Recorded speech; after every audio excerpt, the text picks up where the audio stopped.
Good evening and welcome to tonight's show from DJ and TV, Disc Jockey News TV. Tonight's show is brought to you by Electra Voice, DJ Event Planner, DJ Trivia, Innovative Designs and Cases, NLFX Professional, Promo Only, and the DJ and TV Insiders.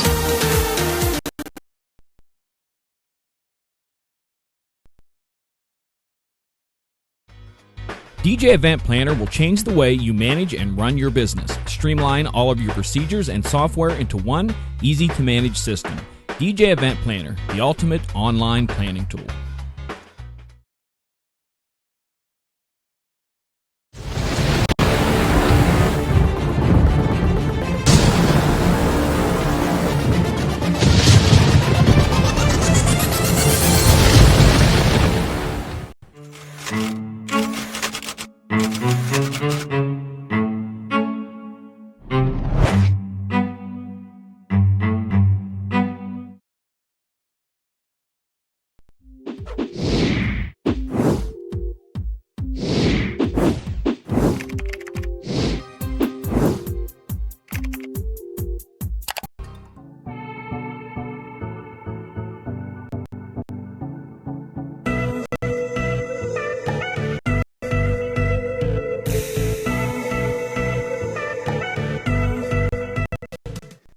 Good evening and welcome to Tuesday night here on DJ and TV. Got to get the microphone aimed. I didn't bother to do that. Tonight, Nick and I are going to be talking about all sorts of fun things for those of you who want to expand your DJ business. Is that a good hook there, Nick? I like it. It's what we're looking for. Yeah, that's what we're looking for. So Nick, tonight we're going to dig into a market that's really in some areas or a part of the market that is kind of untapped by a lot of DJs. Let's dig into the area of doing not junior high dances as much, but just some of these younger school dances. Right. So the concept that I really wanted to talk about a lot was the lower end, not the high school stuff, because that's a very different market, but the lower end, which is the what people call the K5 or even the 6th grade, 7th grade type dances and stuff like that. That's a big market that I think DJs don't get into because either they don't want to or they think there's no money in it. But there really actually is quite a bit of money in that market, considering the fact that there's little to no prep involved in these gigs, because we all know kind of how to do a top 40 event, and we know how to entertain a crowd and keep it going. And you can do a 2 or 3 hour elementary school or middle school event on a Thursday, Friday afternoon, and make some good money where you wouldn't be doing anything else. So Nick, before we go, it's really kind of an untapped market. Before we start talking too much about the market, let's compare and contrast, because I think most DJs at some point in time in our career have done the high school dances. Yeah. So let's if we can compare what the difference between a high school and a middle school and then actually going down into an elementary dance, what would be some of the differences? Well, when you're dealing with a high school dance, which I've done for years, back since '99. The high school dances, you're going to throw a lot more production at. You're going to throw a lot more trussing, a lot more moving heads, a lot more, you're bringing a nightclub in a box, sort of to the high school.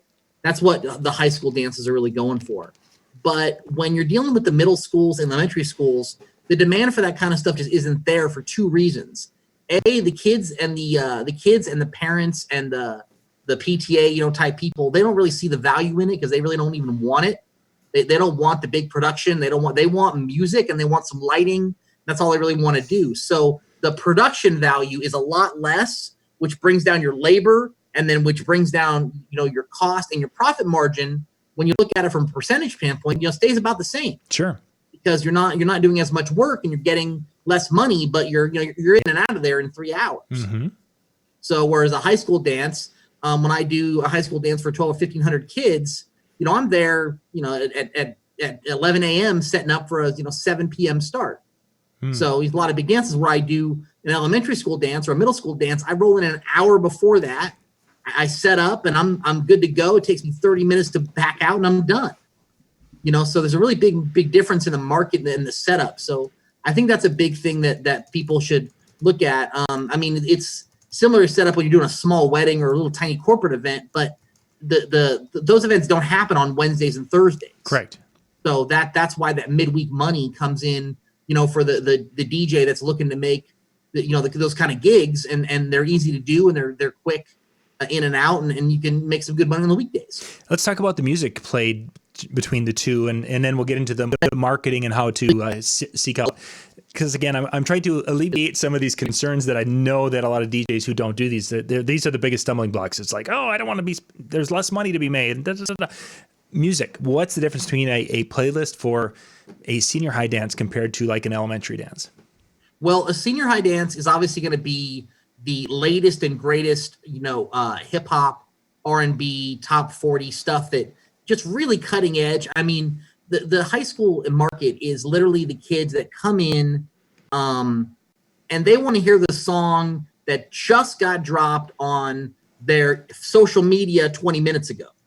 Mm-hmm. And that's a song they want to hear. And it's kind of ridiculous, but they come in, they ask me all these different remixes and these different artists that are all over the place. And they're great for, a lot of the kids are great for songs that are middle of the road, but they want the remix with this artist and that artist. And it's very, very complicated in the sense that the remixes and the stuff that they really want to hear, because they don't want to hear the regular top 40 they heard on the radio. They want to hear the remix that I'm not going to mention any artists, but the remixes that all these different artists made, and that's the one that they like. Mm-hmm. So very specific stuff like that. Whereas the elementary school level, much more broad, way more broad. I mean, they want to hear any Taylor Swift song that you have. They want to hear any Miley Cyrus song you've got. They want to hear Old Town Road, and they want to hear the version of it they heard on the radio driving to the dance. Yep. I mean, that's what they want to hear, and they're happy to hear it. So they're not asking for the crazy remixes. So pretty much, if you are a top 40 subscriber, you're going to have everything that you need to do those types of dances without a problem. And if you throw in the remixes, stuff that you've got, as long as they hear Taylor Swift in there, they're happy. It's not as hard to please the younger crowd as long as you keep the beat there and they're dancing and they're not sitting on the chairs or on the sides of the room, being wallflowers. As long as you can get them out on the dance floor and keep the beat up, those kids are really happy. Nice. Yeah. Nice. Good. Great way to describe it. My finding exactly. Let's talk about how to find these events, and let's build that side up. And then if we have some time at the end, we'll come back and talk music just a little bit more. Sure. So I've been doing that types of dances for, probably a good 10 plus years. And I built up a really easy marketing sort of strategy that works for me. And, it's simple, and I'm going to give it to you right now, because there's no program to buy here. The concept that I do is every 2 to 3 months, I send out a mass email to every school that I've ever worked with. And I basically just tell them in the email that, winter is coming, or summer, or end of year is coming, or spring, or whatever the season may be. Do you have an event plan for this season? And normally I get a big mass of returns from those PTAs that I've sent out to, saying, yeah, we're planning a spring fling, or we're planning a father-daughter dance, or we're planning an after-school, reward or something type of dance for the kids. And, I send out probably 300 to 400 emails in that mass email that I send out. And it's not a junk, sort of email that has all these crazy pictures and a bunch of links to click. It's literally an email that just says, dear Sally, here's the information. I'm the DJ, would love to work with you. And then they reply back. And it's really simple. And the next question that everybody always asks me is, where do you get those emails from? Like, where do you get the email list? So every summer, right about the second week in August, I have these two very awesome girls that do a little freelance work for me, and they start calling every school that's in our list, and they say, hey, we're calling to confirm that Sally is still your PTA president and that this is her email address. And some of the times the school says, oh no, Sally's no longer here. Our new PTA president is Jenny. Here's her email address. Send her, whatever you want to send her. Right. And then 50% of the time says, oh yeah, Sally's still here. That's her email address. Thank you very much. And that updates my list. And it's like 400, schools or so. And it usually takes the girls, I would say, maybe a week to do it. But the return on investment from that list of those girls making those calls is 100%. Yeah. And then I send out one email the beginning of the year, in the school year, usually right at the very, very end of August, which usually pours in events that start, September, October, for what the schools call the welcome back events. Those happen for elementary schools like crazy. And then middle schools always do what they call a a fall event. They do a fall event, it's usually their first dance of the year. Usually it's around October, like a Halloween dance or something. Yes, yeah. But it all books in September. Everything they all book in September. And then usually I'll throw a discount, like $100 off a photo booth or something, into the email I send out. And that's always the mom cue for, hey, we got a deal. So, the replies come back real quick in that. And the other thing I want to mention about these marketing, concepts, can we get into a little marketing? Is that okay? Yeah, let's do. So the marketing concept is you're marketing to moms. You're marketing to moms, and they're on their cell phones, and they are literally waiting in line at school at 2:30, and they're flipping through their emails, and they say, hey, DJ. They see that, and they go, hey, we were just thinking about a DJ. And literally, I can't tell you how many replies I get from those emails that are one line that says, sent from my iPhone, Sally.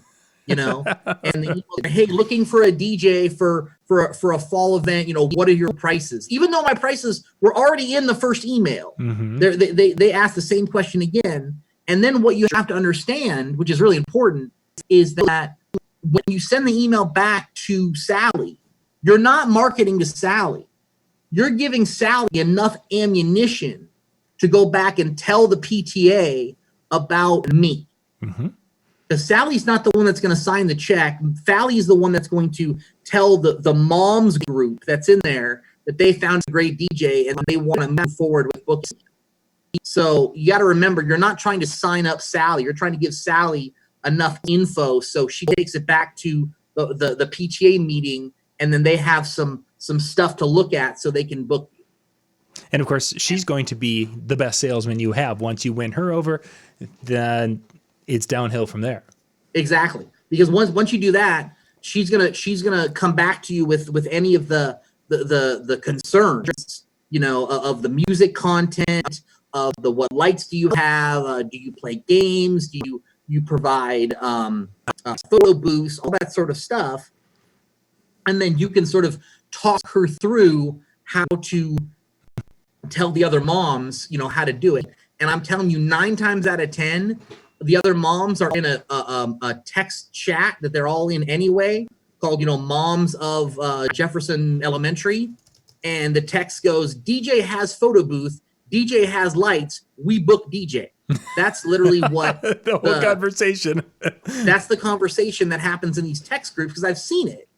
And that's how the moms book. They're not looking for these overwritten proposals and these larger stuff that we do for corporate events and for schools or for high schools. Yeah. They're quick and easy stuff as long as you give them the ammunition they need to make a good choice. And what kind of things then do you find? You've got your quick little things, but I mean, do you send out pictures and images or send them URLs to video, or what kind of? So the big tools? things are, they want a couple of pictures. Normally they want a picture of what your setup looks like on stage.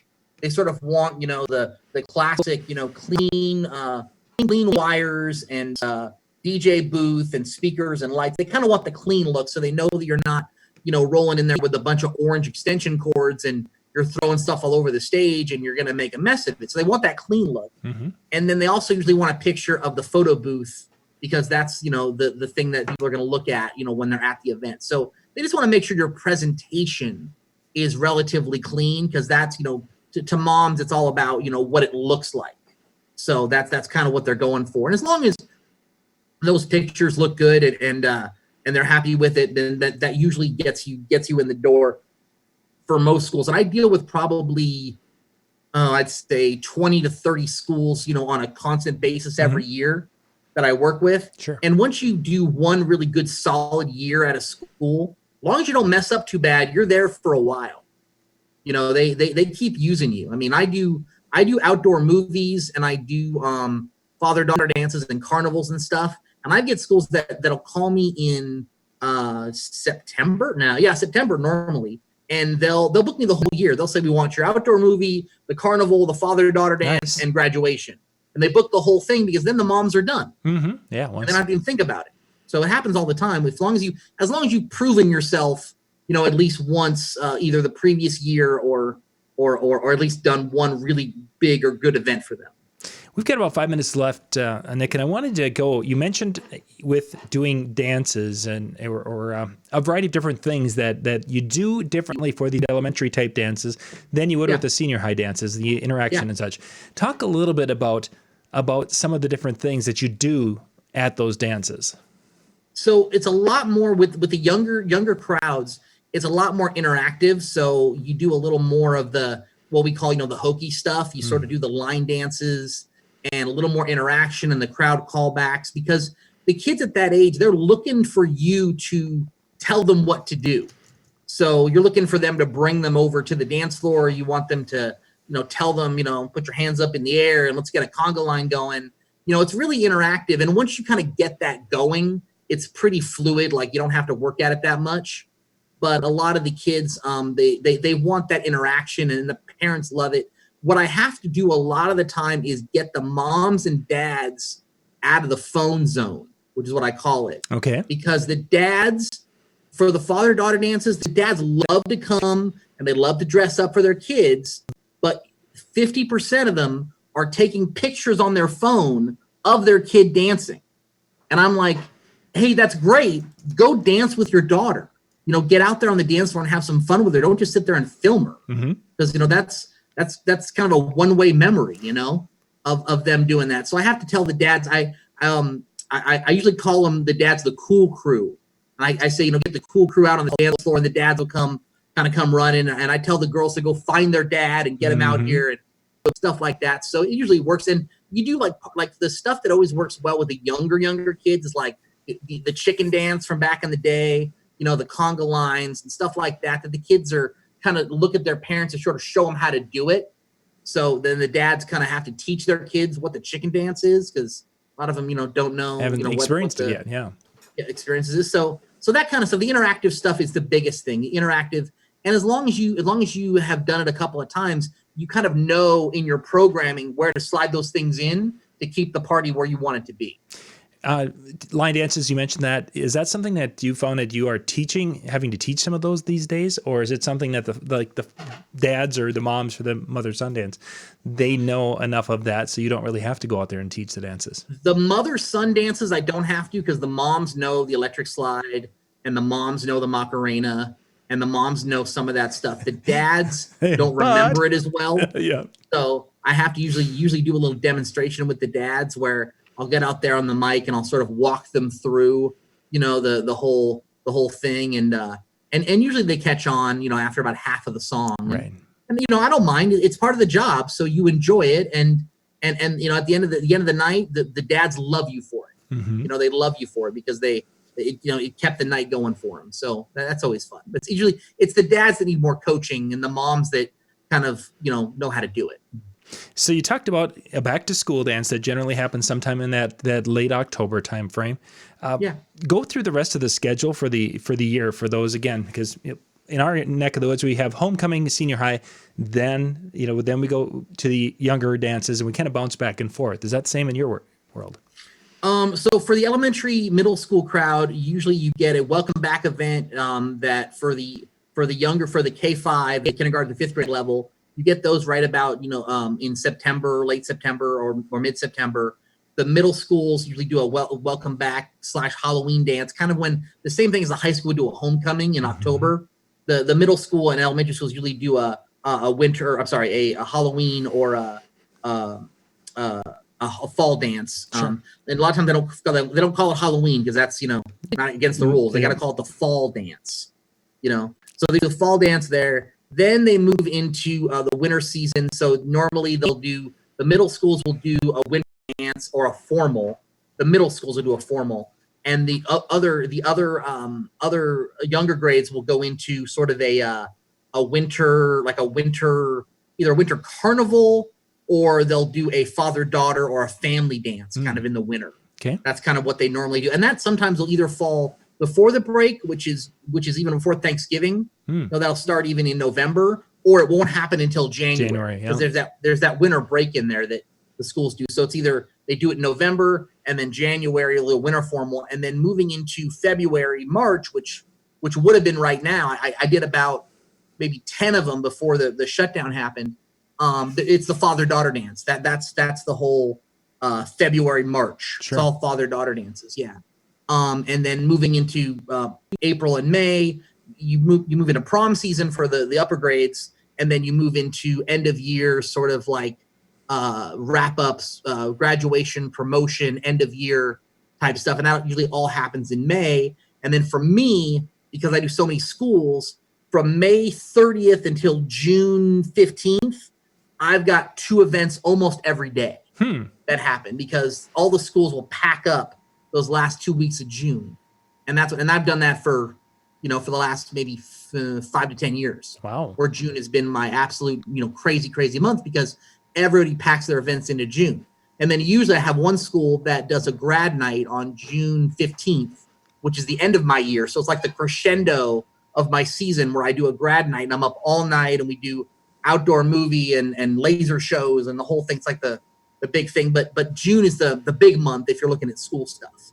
June is where all the money is. Do you do anything over the summer where there will be a PTA group call and say, hey, we just want to do something? Not really, no. Okay. It's very, very rare that I get a school dance in the summer season. It's really rare. Normally maybe for a year-round school, but it hasn't. It's there. I don't have a school in my marketing marketing plan that ever hits me up during the summer. I do have a school or 2 schools that hit me up in the summer to book me for the following year, because they want their dates. Yeah, but to make sure. I don't have any bookings from about June 20th till about September 1st. As far as the school stuff goes, it's pretty much dead. Yeah. Well, that's similar. I've had one in my 35 years of D, where we had one school that a new advisor wanted to do something in the middle of summer. So I was wondering if that was ever going to come back, or if anyone's ever heard of that. So no, not really. I mean, I get a lot of calls for availability over the summer, where they just ask, they've got 5 dates and they want to get them all. So they'll call over the summer and they'll try to get them all, but they never start booking until September. And a lot of the times the PTAs can't even contract until their fiscal year rolls over. And it gets you that. So they have to wait until August, where they have their first PTA meeting to actually sign the contract. But they want to get the contract in their hands so they can bring it to the meeting and get it all approved and such. Yeah. Ladies and gentlemen, my guest tonight was Nick Covino. Nick, if people want to reach out and talk shop a little bit about the school dance world, what's the best way for them to reach out to you? My email address, which I give out to everybody, is nick@djextreme.com. That's the email address. It's spelled normally. It's DJEXTREME, the way that everybody should spell. If you spell it wrong, you're talking to somebody else. And that's happened. So don't get them confused. But email me, and I'm happy to share some info with you. I've got some great, top 10 ways to make your father-daughter dance better. Excellent. That I'd be happy to share with people. They're on my website, and they can get some stuff from me, and hopefully it'll help everybody out. Yeah, well, that could be a future show for us, just focusing in on that one particular or 2 types of dances. So, Nick, great information. Thank you for your time tonight. I appreciate it. It's one of those areas I have done for a lot of years myself, and I really enjoy those types of dances, as well you do too, I see. Cool. Thanks, John. Yep, thank you much. Gang, we'll be back in about 5 minutes with Ben Stowe tonight, in just a couple of minutes here on DJ and TV.